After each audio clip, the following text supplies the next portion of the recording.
Hi, my name's Bex. I'm a conservation officer for Bumblebee Conservation Trust, and today I've come down to a lake near where I live to show you some of the plants of Waterside, which are great for bumblebees and other pollinators. This really striking plant is yellow flag iris. It can grow into quite large clumps and usually grows at the edges of ponds and lakes.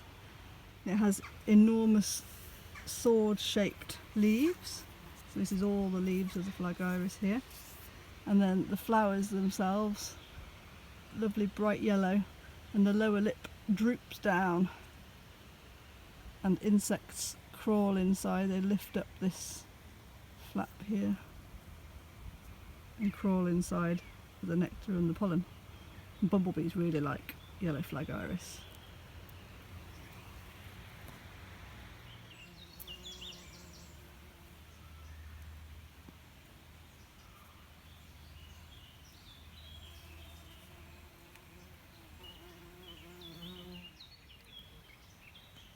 This is a beautiful plant of the campion family, found in damp and wet areas, called ragged robin. You can see the ragged looking, tatty looking petals, the pink petals there. Another plant that's really popular with a whole range of pollinators. I often see hoverflies on it.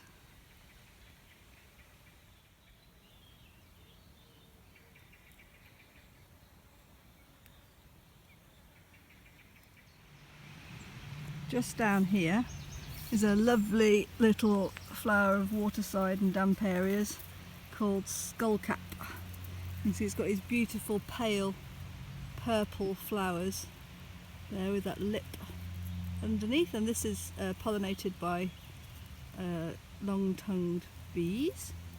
Close by there's a plant that it could be confused for because the flowers look superficially quite similar. This is ground ivy, which also has purple flowers, but you can see that the leaves are quite different. The leaves are sort of rounded and toothed on the ground ivy, and they're elongated and pointed on the skullcap. Yeah, they look quite different, and the calyx is different too. You've got a rounded calyx on the skullcap, and on the ground ivy it's, oh, focus, pointed. It's got little points on the calyx below there.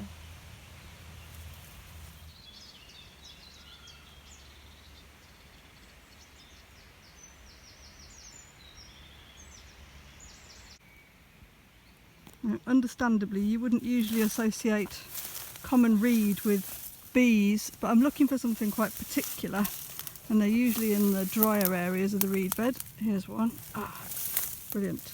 You see this kind of cigar-shaped growth at the top of this old reed stem? This is a gall formed by a gall-forming fly, a lepara fly. But actually, once the fly's exited the gall, there's a type of solitary bee, a type of yellow-faced bee, that will use these galls to nest in once they're vacated. Oops. So there you go.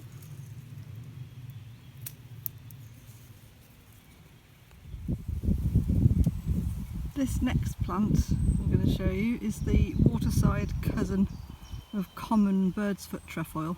This is greater bird's foot trefoil, and it looks a lot like the common bird's foot trefoil, but it's often a much taller plant, and it's much hairier as well. And then the flowers as well don't often have as much of the sort of orange or red that you get on the common bird's foot trefoil. A couple of other little differences too. When greater bird's foot trefoil's in bud, those sepals that you can see on top sort of splay out. You see them sort of spreading, and also the stems of greater bird's foot trefoil are hollow and they're solid in common bird's foot trefoil. So there you go, that was a few waterside wildflowers for pollinators. So I hope next time you're out near a local pond or a lake, do check out the flowers that are growing around the waterside and see which pollinators are using them. Bye.